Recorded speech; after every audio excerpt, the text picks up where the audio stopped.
Mayes. How are you, Dara? Good to see you. It's been a while.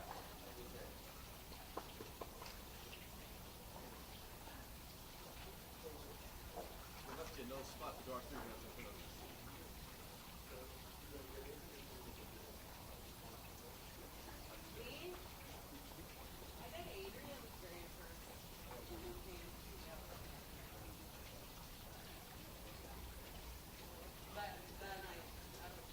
Never again. She was, well, no, she's the only person that didn't.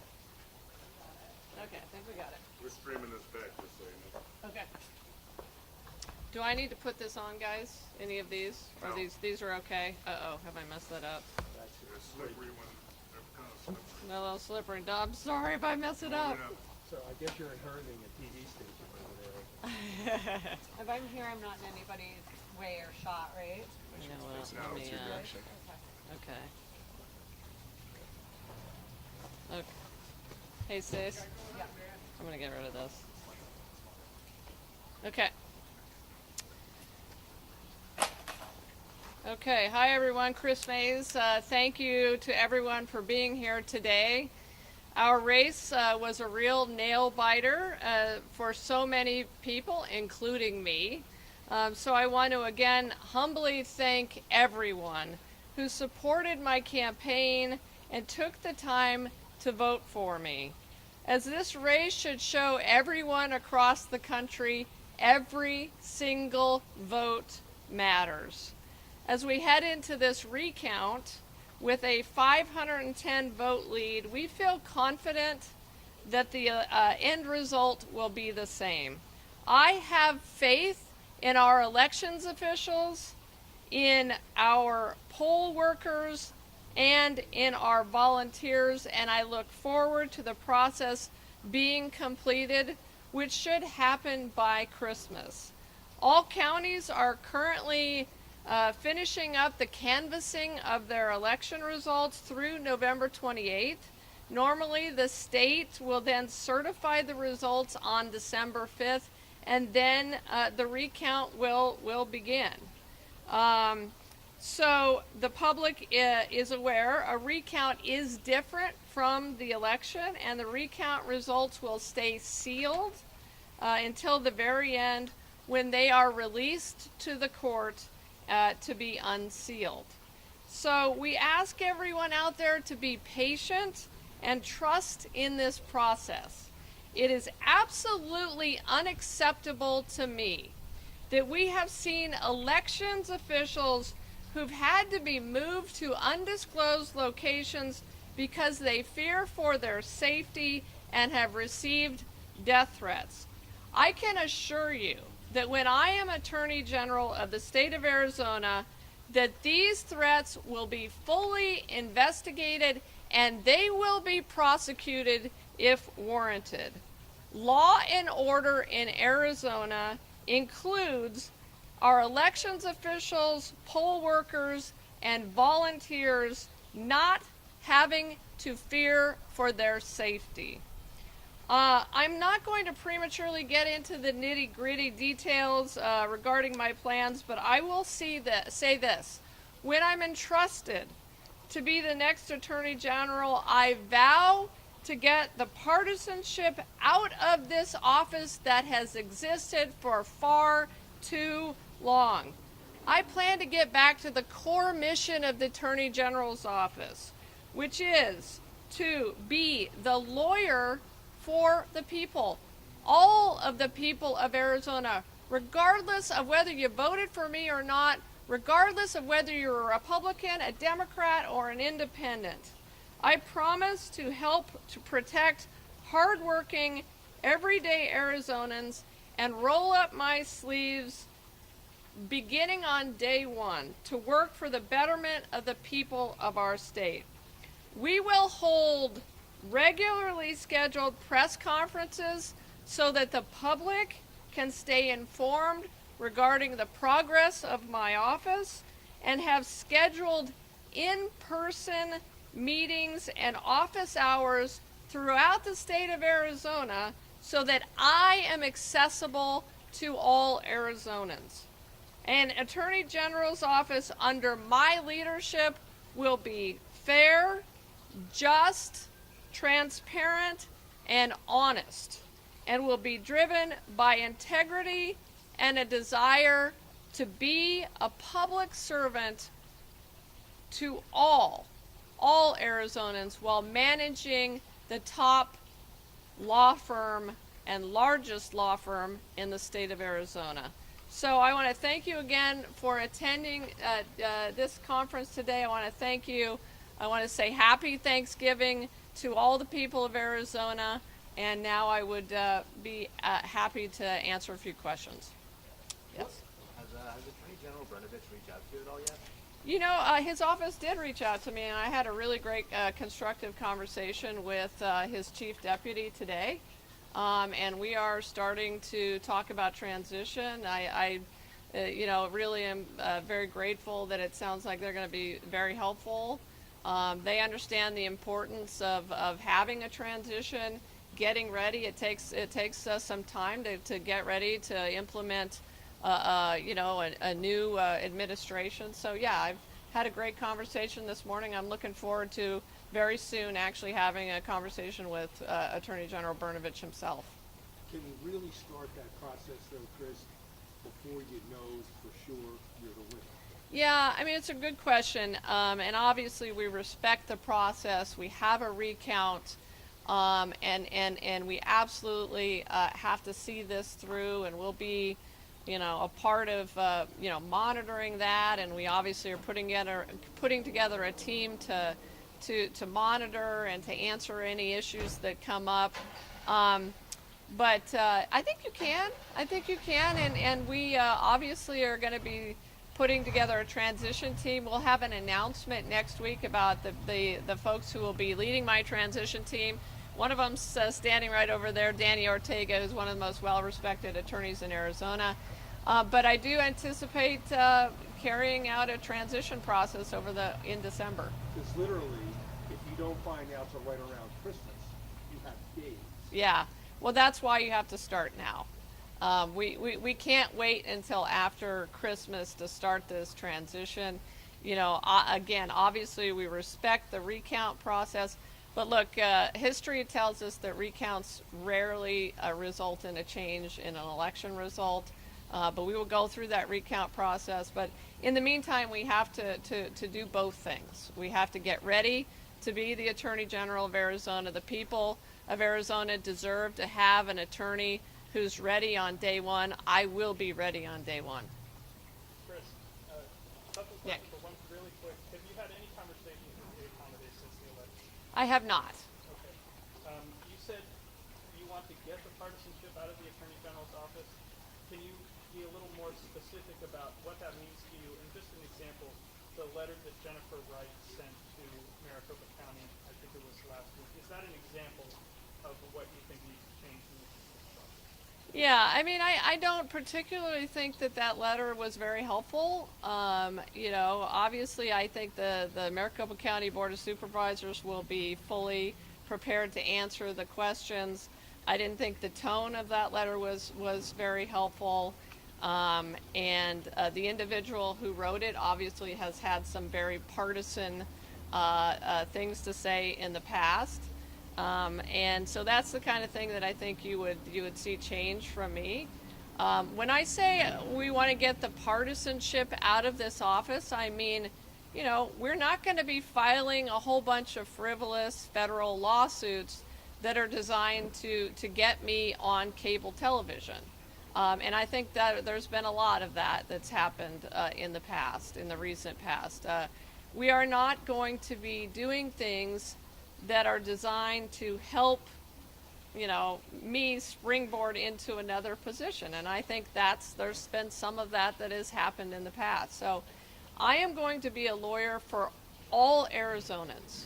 Again, regardless of whether you're a Republican, a Democrat, an independent, or voted for me, I'm going to be working for you. We have so many really, really important issues in front of us that cut across the political spectrum, that cut across demographics, that cut across where you come from, including our fentanyl crisis, including getting back to fighting consumer fraud, including going and advising the state land department that they can't provide leases that to the Saudis that violate our Constitution and allow the Saudis to suck water out of our aquifer for free. So there are a lot of issues that are important to all Arizonans regardless of their political stripes. I was wondering, Tara, yeah. give us any more details about what you're thinking is going to do during the recount, and also like what is the recount ready? Besides what this is. Yeah, so we're getting ready for the recount. We have put together already a team of attorneys that will, help to monitor that process that will happen in all 15 counties. And certainly we have delved into already what that process is going to be like. But, the truth is at the end of the day, it's going to be our job to stay out of the way of elections officials and let them do their job. I have faith in our elections officials and their ability to do this recount. I have faith in their professionalism, in their capability. Our counties run great elections. We just ran an election where 2.6 million people voted, and really, when you think about it, had very few issues. No election goes off without a hitch, but boy, we had a pretty well-run election overall. Can you just kind of walk us through your mindset as the vote just kept getting closer and closer? I think this is both by vote total and percentage, maybe the closest in Arizona history. The Secretary's Day only goes back to 74. Yeah. Can you walk us through your mindset for that? And why do you think this was closer than any other statewide race? Well, it was there was some low-grade anxiety happening in my household for sure, and on my campaign team. I mean, it was it's hard. It's really hard. We waged a 17-month hard-fought campaign, and this one came down to at one point dozens of votes, and then obviously our lead ticked up. Basically every day. So. It was tough, but ultimately I had faith in the people of Arizona, and I had faith in the fact that we ran a campaign that was positive, that laid out a vision for the state of Arizona, that talked about what we and what I will do as Attorney General for the people of this state, a substantive campaign, and I think that ultimately Arizonans responded to that. We knew it was going to be close, right? The polls showed that. But we also had the Republican Attorney Generals Association plow more than $3 million against us in money largely gathered by corporations, and we still beat them. So, and I should say the people of Arizona beat them. So I'm very proud of that. We knew it was going to be close. Obviously, it was a nail biter right up until the end. But I'm really thankful to all the people of Arizona for getting out there, for voting, and for knowing that every single vote counts. You were also refreshing the timeline for Maricopa incoming. Yeah, I hope that my name is not synonymous with the word refresh going forward. But I know that that's what was happening a lot, and so I guess I apologize for all of the folks out there who had to refresh and refresh and refresh. But you know what? I mean, I think it's it's a testament to our beautiful democracy. It's a testament to the fact that we have a resilient democracy in Arizona, and that we have really great election systems here. We have fantastic elections officials in the state of Arizona. The fact that, we have very accurate machines, ballot machines, and great election systems. So it was quite a weekend and a half. That's for sure. So one of the, like if you're late polls, what is your plan for the election integrity unit? Like would you run it differently? Because that's like an office that's being criticized for being partisan. Tara, I will say I haven't made any final decisions about that, but I think you can anticipate that that unit will be more focused on voter protection and on making sure that the constitutional rights of all voters to vote is protected, that there is not voter suppression in the state of Arizona. That unit will be focused on making sure that the people of Arizona are protected against efforts to intimidate them at the polls. I think we saw something this year that was really frightening and really unacceptable, which is that we had people going to the polls with guns, with body armor, with face masks, essentially trying to intimidate and threaten voters. And when I'm Attorney General, we will not put up with that. We will not put up with voter attempts to intimidate voters, nor will we put up with these death threats against our elections officials. It's unacceptable, and as I said, law and order in the state of Arizona includes protecting our elections officials, volunteers, and the citizens of Arizona who participate in our election process. Can you talk more about the threats to elections officials? Say we will not put up with that, but what can the Attorney General's office specifically do? I think that's something a lot of people are talking about. It's not clear where the solution might lie if it's with the law.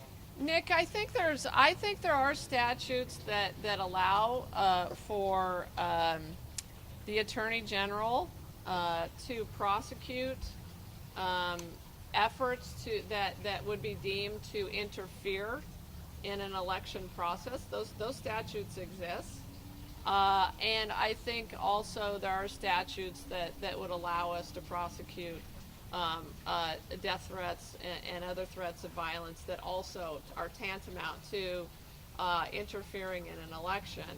And I think just having an Attorney General who will stand up at a press conference like this and make it clear to anyone in Arizona who has any designs on threatening elections officials that they'll be prosecuted is important. And I hope that will serve as a deterrent.